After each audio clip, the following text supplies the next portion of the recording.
कुरान की सबसे हैरान कर देने वाली और पहली बड़ी प्रिडिक्शन उस वक्त की गई थी जब दुनिया की सबसे बड़ी super power the great Roman empire पूरी तरीके से खत्म होने वाली थी। रोम अब सिर्फ नाम रह गया है। यह सल्तनत अब जिंदा नहीं बच सकती। ये बिल्कुल ऐसा ही था जैसे आज दुनिया की दो बड़ी सुपर पावर्स के बीच फुल फ्लेज वॉर शुरू हो जाए। ये तो पूरी दुनिया का खात्मा है। इमेजिन क्या होगा। अब ये सिर्फ जंग नहीं, कयामत है। आज से ठीक 1400 साल पहले दुनिया के हालात कुछ ऐसे ही थे। दुनिया की दो बड़ी super powers the great Roman empire और द पर्शियन एम्पायर के बीच एक खूनी जंग जारी थी। इस जंग में पर्शियंस ने रोमन्स को इतनी बुरी तरीके से हराया था। खुसरो के इस हमले ने हमें तबाह कर दिया है। पूरी दुनिया को लग रहा था इस बार रोम नहीं बचेगा। इस जंग के बाद रोम का नामो निशान तक मिट जाएगा। लेकिन ऐसे हालात में अरब के रेगिस्तान में कुरान ने एक ऐसी प्रेडिक्शन की जिसने पूरी दुनिया को चौंका कर। ये कैसे हो सकता है? जो कहा जा रहा है वो मुमकिन ही नहीं लगता। अगर ये सच निकला तो दुनिया का हिसाब बदल जाएगा। कुरान ने कहा रोम अभी हार चुके हैं, लेकिन कुछ सालों में ये फारसियों को हरा देंगे। और उस दिन मोमिन भी खुशियां मना रहे होंगे। इस वीडियो में हम कुरान की इसी प्रेडिक्शन के बारे में डिकोड करेंगे। So subscribe. कहानी शुरू होती है इस्लाम के आने से ठीक 8 साल पहले, जब दुनिया दो बड़े हिस्सों में तकसीम हो गई थी। एक तरफ थे बेंजाटाइंस जिन्हें हम ईस्टर्न रोमन एम्पायर कहते हैं, और दूसरी तरफ ससानिड्स जिन्हें पर्शियन एम्पायर कहा जाता है। रोमन्स क्रिश्चियंस थे और पर्शियंस फायर वर्शिपर। इन दोनों के बीच दुश्मनी सदियों पुरानी थी, लेकिन 7th सेंचुरी की शुरुआत में कुछ ऐसा हुआ जो हिस्ट्री में पहले कभी नहीं हुआ था।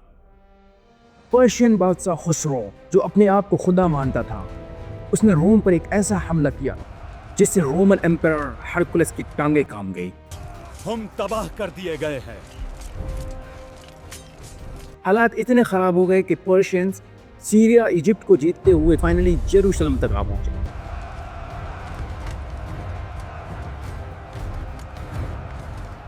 ये कोई मामूली हार नहीं थी। पर्शियंस जेरूशलम में घुसकर 90,000 ईसाइयों को मौत के घाट उतार दिया।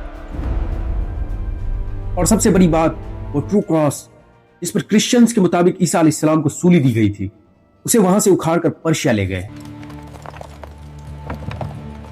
कहां है तुम्हारा खुदा? वो तुम्हें हमसे बचा क्यों नहीं रहा? ये क्रिश्चियंस के लिए बिल्कुल वैसा ही था जैसे आज मक्का से कोई हजर अस्वद उठा कर ले जाए। इमेजिन।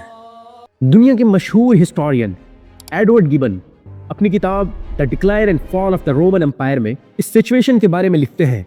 उस वक्त किसी के लिए भी ये सोचना नामुमकिन था कि रोम अब दोबारा कभी अपने पांव पर खड़ा हो सकेगा। रोमन एम्परर हरकुलस इतना मजबूर हो चुका था कि वो अपनी कैपिटल कॉन्स्टेंटिनोपल यानी आज का इस्तांबुल छोड़कर भागने की तैयारी कर रहा था।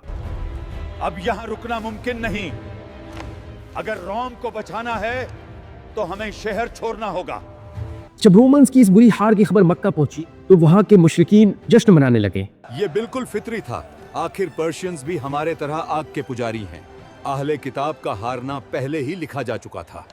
लेकिन मुसलमान गमगीन थे क्योंकि मुसलमान उन ईसाइयों को अहले किताब मानते थे। मक्का के लोग मुसलमानों को ताना देने लगे, जैसे हमारे पर्शियन भाइयों ने तुम्हारे क्रिश्चियन दोस्तों को मिटा दिया, वैसे ही हम तुम्हें भी खत्म कर देंगे। इस मायूसी के माहौल में जब हर अक्ल यही कह रही थी रोम अब सिर्फ नाम रह गया है, तब अल्लाह ने सूरह रोम नाजिल की। ये बात सुनकर मक्का के लोग हंसने लगे। क्या बात है, रोम दोबारा खड़ा होगा? यह तो सबसे बड़ी भूल है। लेकिन इस सिचुएशन में भी हजरत अबू बकर सिद्दीक रज़ियल्लाहु अन्हु का कुरान पर इतना यकीन था कि उन्होंने मक्का के एक बड़े काफिर उबय इब्न खल्फ से शर्त लगा ली, रोम फिर से जीतेगा।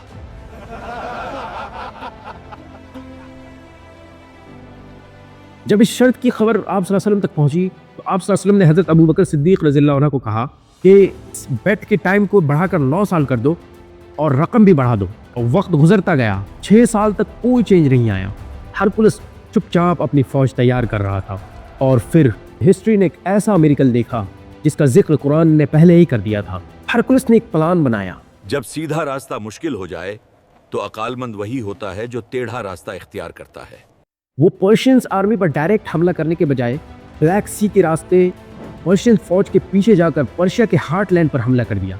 ये बिल्कुल अनएक्सपेक्टेड था। ठीक उसी साल जब मुसलमान मक्का से हिजरत कर मदीना जा रहे थे, हरकुलस ने अपनी पहली बड़ी जीत हासिल की। लेकिन असल जंग अभी बाकी थी। 624 ईस्वी, ये वो साल था जब दुनिया के 2 बड़े जंग के मैदानों में हिस्ट्री बदल रही थी। एक तरफ बैटल ऑफ नैनवा में रोमन्स आर्मी ने पर्शिया के सबसे बड़े फायर टेम्पल को तबाह कर दिया। ये उस कारनामे का बदला था जो पर्शियंस ने जेरूसलम के साथ किया था। ये सिर्फ एक जीत नहीं, ये हमारे जख्मों का जवाब है। फिर धीरे धीरे हरकुलस अपनी सारी खोई हुई रियासत को हासिल कर लेता है। खुसरो, जो अपने आप को खुदा कहता था, उसके अपने बेटे ने उसका कत्ल करवा दिया और फिर सारे पर्शियंस ने रोमन एम्परर के सामने सरेंडर कर दिया। आपको ये बात जानकर हैरानी होगी कि दुनिया में दूसरी साइड उस वक्त क्या हो रहा था। जब रोम की जीत की खबर मक्का पहुंची, ठीक उसी दिन मुसलमान काफिरों से अपनी सबसे पहली जंग बदर की जीत की खुशी मना रहे थे। ये जीत हमें अल्लाह ने दी है। अहादुन अहद। यहाँ सूरह रोम की उस आयत का दूसरा हिस्सा भी सर साबित हुआ। एडवर्ड गिबन, जिसका मैंने शुरू में जिक्र किया था, वो अपनी किताब में हैरान होकर लिखते हैं कि कुरान ने ये प्रिडिक्शन तब की थी जब दुनिया में किसी का ये सोचना बिल्कुल नामुमकिन था कि रोम जीत पाएगा। लेकिन ठीक वक्त पर यह बात साबित हुई। ये सिर्फ एक प्रिडिक्शन नहीं थी, बल्कि ये सबूत था कि कुरान कोई आम किताब नहीं है और आप सल्लल्लाहु अलैहि वसल्लम कोई आम इंसान नहीं। एक ऐसा वक्त जब कोई भी पॉलिटिकल एनालिटिक या कोई जनरल रोम पर 1 रुपया लगाने के लिए तैयार नहीं था। रोम पर पैसा लगाना बर्बादी है, वो तो कब के तबाह हो चुके हैं। तब कुरान ने पूरी दुनिया के अगेंस्ट जाकर कहा, और रोम सिर्फ जीता नहीं, बल्कि वो ट्रू क्रॉस जिसे पर्शियंस जेरूसलम से उखाड़ कर ले आए थे, उसे वापस ले जाकर जेरूसलम में उसकी अपनी जगह पर एस्टैब्लिश किया। आज हमारा बदला पूरा हुआ।